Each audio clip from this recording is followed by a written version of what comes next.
ہمارے ہاں دو طبقات ہیں، ایک تو طبقہ دنیا دار لوگوں کا ہے، لبرل لوگوں کا ہے، جو کہتے ہیں جی دعاؤں سے تو نہیں نا معاذ اللہ سارے مسئلے حل ہوتے، کچھ کرنا بھی پڑتا ہے۔ ہم اس بات سے اختلاف نہیں کرتے، لیکن یہ یاد رکھیں کہ جو کمال دعا کر جاتی ہے نا، الدعاء صلاح المومن،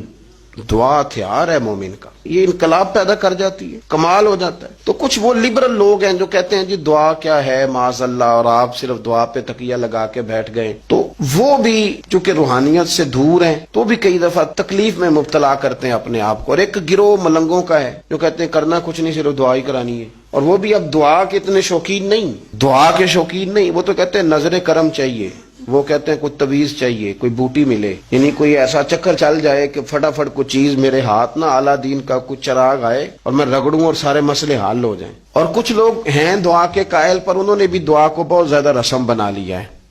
یعنی رسمی امور میں دعا کر، مثلا کچھ لوگ کہتے ہیں جی مجھے دعاؤں میں یاد رکھیے گا، اور اکثر یہ جملہ زبان زد خاص و عام ہو گیا، دعاؤں میں یاد رکھیے گا۔ لوگ کہہ دیتے ہیں بڑا مشکل کام ہے کسی کو دعاؤں میں یاد رکھنا،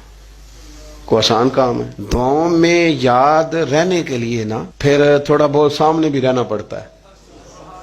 پھر تھوڑا بہت کچھ کرنا کرانا بھی پڑتا ہے۔ ہم نے یہ کیا ہے کہ ہم نے ووٹ بھی پکے کیے ہیں، ہم نے اپنے مشکل وقت کے دوست بھی پکے کیے ہیں، لیکن اپنے حق میں دعائیں پکی کرنے میں ہم کمزور ہیں۔ یعنی آپ کا رویہ اس طرح کا ہونا چاہیے نا، کسی اللہ والے کے ساتھ، والد کے ساتھ، والدہ کے ساتھ، استاد کے ساتھ، کسی غریب آدمی کے ساتھ، کسی مزدور کے ساتھ، کسی بندے کے ساتھ آپ کو اس طرح کا خیر کا کام کر دیں کہ وہ جب دعا کے لیے ہاتھ اٹھائے تو آپ کا چہرہ خود بخود اس کے سامنے آ جائے۔ آپ دعائیں پکی کریں اپنے حق میں، پھر آپ کو کوئی کہنے کی ضرورت ہے، آپ کو کوئی بات بطور خاص پیش کرنے کی ضرورت نہیں، چہرہ سامنے رہے گا۔ لیکن ہم یہ چاہتے ہیں کہ کریں کرائیں کچھ نہ، ویسے کسی بندے کی ڈیوٹی لگا دیں کہ میرے لیے نہ دعا کرنا، اس طرح نہیں ہوتا۔ مطلب کچھ غریب لوگ ایسے ہیں کہ جن پر کچھ لوگوں نے احسان کر دیا ہے، تو پھر انہوں نے اس احسان کو یاد رکھا ہے، پھر انہوں نے اپنے بچوں کے لیے بعد میں مانگا ہے، اس محسن کے لیے انہوں نے پہلے مانگا ہے۔ تو یاد رکھیں کہ کچھ تو ایسا ہونا چاہیے کہ آپ کے لیے کوئی دعا کرے، اور دعا وہ اس طرح دے کہ روح اس کی بار بار آپ کے لیے اللہ سے رحم طلب کرے۔ لفظ اگرچہ اس کو پورے بنانے نہ آتے ہوں، پر اس کی کیفیات آپ کے حق میں ہو جائیں، آپ کا چہرہ سامنے آئے۔ ہم نہ دعائیں نہیں لیتے، دعائیں نہیں کراتے، دعاؤں کا ماحول نہیں بناتے، اس طرح کی طبیعت نہیں بناتے کہ جس سے نا کوئی ہمارے حق میں دعا کرے، کوئی ہمارے لیے ایسے اسباب بنے کہ دعا دینے کو دل چاہے۔ یعنی کئی دفعہ دیکھ لیں آپ، مطلب یہ کہ میں ان بچوں کو جانتا ہوں کہ جن کی ماں نے آخری وقت اسپتال کے بستر پر بھی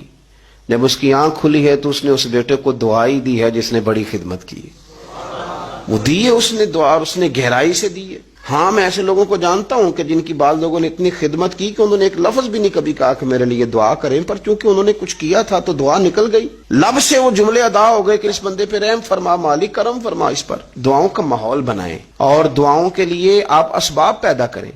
تاکہ آپ کے لیے دعا کر دی جائے۔ آپ کسی کو مجبور کر کے دعا کرا بھی لیں گے تو کیا ہو جائے گا، کر دے گا وہ، لیکن اس کا کوئی آپ کو لطف نہیں حاصل ہوگا۔ دعا تو ایک مزے کا نام ہے، دعا تو ایک حسن کا نام ہے۔